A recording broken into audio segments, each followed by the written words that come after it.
Baylor represents really the biggest mystery heading into 2017. There are a lot of unknown knowns. For obvious reasons.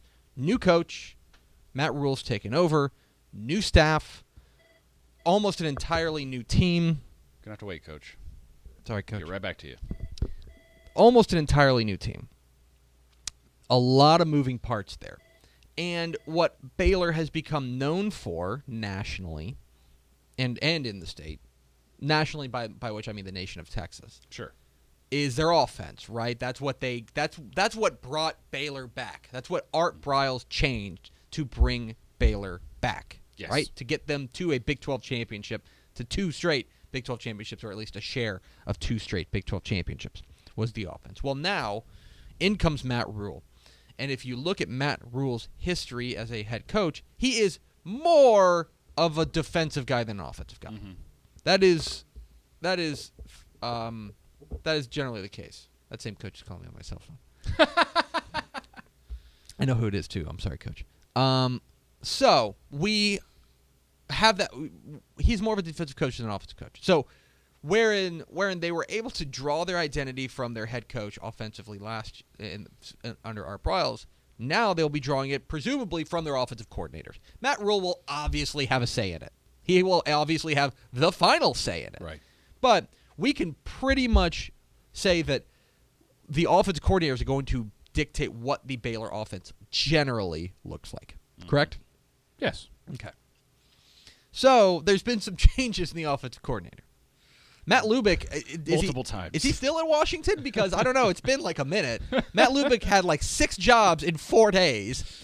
He came in to be co-offensive coordinator, ended up leaving and going to Washington. So as it stands now, right now, the offensive coordinators for Baylor next year will be Jeff Nixon. Jeff Dixon is somebody else, and is the coach Alvarado, yes. and Glenn Thomas, who was promoted from quarterbacks coach to co-offensive coordinator as well. So what do we know about these guys? Jeff Nixon is coming to them from the San Francisco 49ers, where he was alongside Chip Kelly, and you would say, oh, well, so he's going to have a lot of Chip Kelly in him.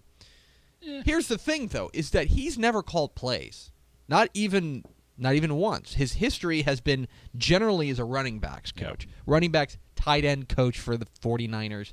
Now he's going to be running backs coach / offensive coordinator. So we don't really know what's going to be from there. The only guy who has any experience calling plays is Glenn Thomas, because he did it last year at Temple. Right. That is literally the only play calling and the only schematic decision making that we know about from these two guys. So again, we are still muddying through the forest trying to find some sort of clues to tell us what this Baylor offense will look like. As of right now, the only thing we have to go off of is the 1 year of Glenn Thomas at the helm of the Temple offense. What did you learn?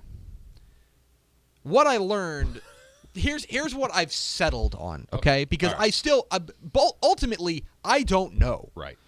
There is not enough evidence, and until we get a lot of game film from spring practice and get some stuff on wax, we're not going to know. Right. Here is what I think Baylor is going to look like offensively in 2017. Famous last words. I know. Me thinking. It's problematic. I think this is going to be I do think they're going to spread it out. I think they're going to put out 4 wide receivers or 3 wide receivers and a tight end. I do think we're going to see a lot more tight ends. I think that Jordan Feuerbacher may be the big winner here for Baylor. I think they're going to spread it out. I think we're going to see a lot of run-pass option. Yep. I think they are going to put a lot of it on Zach Smith. Now, it's an interesting... Or whoever. Quarterback. Maybe Anu Solomon. Or, maybe Anu Solomon. Yep. But probably Zach Smith. Maybe Charlie Brewer. I think they're going to do a lot of run-pass option. I think you're going to see a lot of situations... Because if you go back, I am hearkening back to what these guys, because they both have ties to, Chip Kelly. Yeah. Well, actually, no, that's not true. Or at least Dixon has ties to Chip Kelly. Everyone presumes that you look at the Oregon offense under Chip Kelly, where he cut his teeth and really made his name. They think, oh well, they just throw the ball over the field and stuff like that. All that is solving the puzzle as you approach the puzzle. Right. Is that you are stepping up to the line and you are saying, all right, the quarterback is going to take the snap, and then he's going to look up, and he's going to look at what the defense is doing, and he's got 3 or 4 different things he can do from there. I think you're going to see a lot of that from Baylor this year. I think you're going to see a lot of run-pass options saying, all right, if it's there, let's take 5 yards on the ground. Now, if you look at the statistics, Temple did run the ball more than Baylor last year. They ran the ball 56% of the time. Baylor ran the ball 55% of the time. They ran the ball more. Now, Baylor had more rushing attempts, but that's because Baylor had more plays. My question, and the biggest question for me, is going to be whether or not the new regime at Baylor adopts the tempo mentality. Because for all the talk about the big offenses and flying around, throwing the ball over the field, Baylor was a pretty balanced offense. Right. The difference was they just ran a lot of plays. Yeah. It was tempo, tempo, tempo, tempo, tempo. Yeah. I don't know. They did not run as many plays as Baylor did. Temple, but that's not necessarily saying something. They ran generally about 70 plays last year. Right. 70 plays per game. Temple did. Yeah. Baylor, on the other hand, ran about 90, a little less than 90, about 85 to 90 plays per game.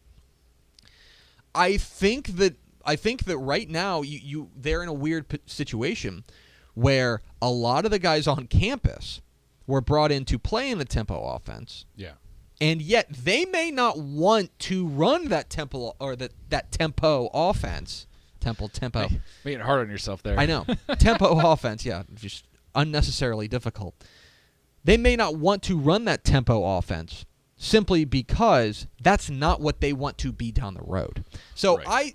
I wonder if this is going to be the kind of year, and this is kind of one of the things we thought, is that the first year under Matt Rhule is going to be righting the ship and having a very boring, uneventful season, right? If you go 8-4, 7-5, great, but that's not the goal. The goal is ultimately to get this ship back pointed in the right direction. Right. Yeah. Figure out your identity. Out your identity. It's clearly going to be different than what it was at Temple, and it's going to be different from what it was before at Baylor. So there's going to be some sort of thing. For now, the only thing I can tell is that I do think they're going to slow it down a little bit. I do think they're going to run a little bit more. But I also think that they're going to put a lot of the decision-making on the quarterback to say, hey, you figure it out at the line. We're going to teach you how to read it so that you are always making the right decision. If that were the case, that would just make me maybe lean towards Anu Solomon getting the job, right? Because he's walked up to that line more times. That is absolutely true. I don't know, and he's walked up to that line under the kind of offense that does pride itself on the run pass option. That's the only thing I can tell about Baylor. We're not going to know really a lot more until they play Liberty on the first game of the year. That's when we'll finally know what this offense looks like. For now, though, those are kind of the impressions that I get of what they're going to do, if I may quote the Mighty Mighty Bosstones.